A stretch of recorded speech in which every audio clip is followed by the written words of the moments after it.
Hey, I'm knxpy, and this is the first devlog showing my journey into Roblox developing. The first time I opened Roblox Studio was in 2022. I genuinely had no idea what I was doing, so I just grabbed some random stuff from the toolbox and threw it together. I published it, it was bad, even I knew that. And that was it for me and Roblox Studio for about 2 years. Then I watched some TikToks and YouTube videos about Roblox developing, and it got me interested again.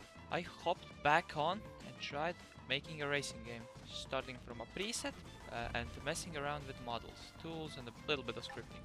It's still up if you want to go check it out and laugh at it, but it was good progress. I knew pretty fast it wasn't good, so I quit on it. But the next day, I got inspired by the game Fish, which was blowing up at that time. That one died when I couldn't get the fishing rod to actually do anything. About a year later, I tried something more beginner friendly.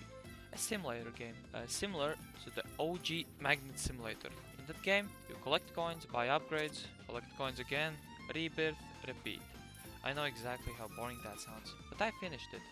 And I even got a working leaderboard in there. It reached about 40 visits, and then it happened. Someone bought a game pass for 50 Robux.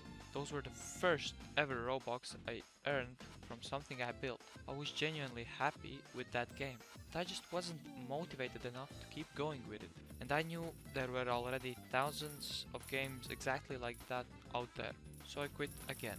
A year went by. It's mid-2026, summer break, and I was bored. And that's when I finally got an idea I actually believed in. A game inspired by Hypixel Skyblock's Dungeons.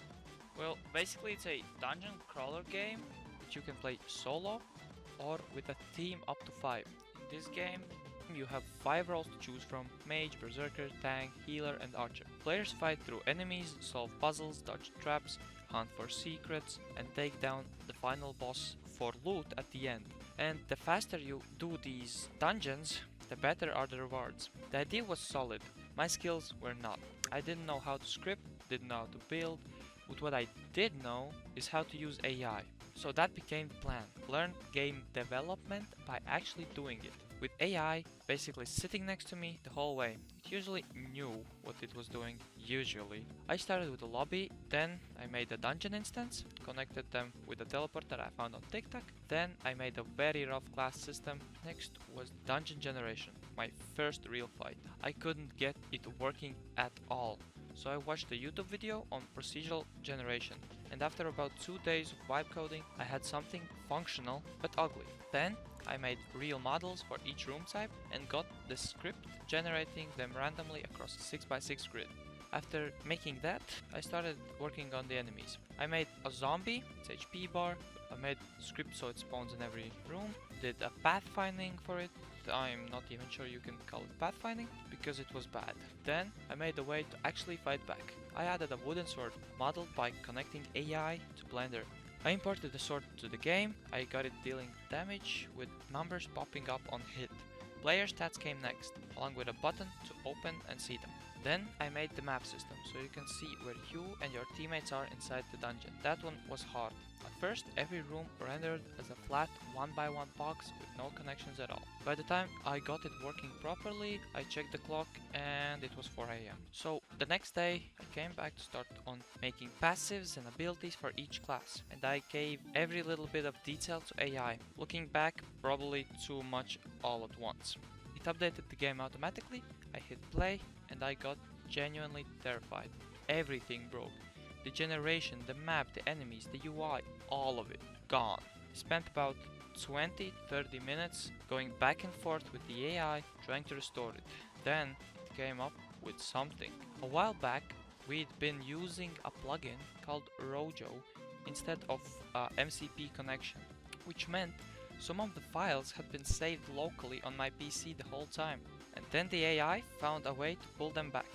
A 1500 line command I had to paste straight into the Roblox terminal. And somehow it worked. The dungeon generation and the map came back. But everything else, the stats, the zombie, the inventory, I had to rebuild from scratch. Working again until 4 AM that night.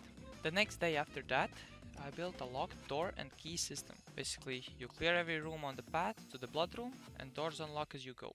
with keys dropping once all the enemies in the room are dead. Same system for the blood room, just red. At this point, the game was actually playable, and I was very proud of where it had gotten to. Then I started on the first armor set. I began with the chestplate model and the scripts to make it actually function and equip. Then I did the same for boots, leggings and helmet. But I ran into a small problem. I couldn't get the icons to render for any of them except chestplate, even though they're technically sitting in the inventory, and also this. Yeah, don't worry, I'll get it fixed soon. Yeah, and that's basically it for this video.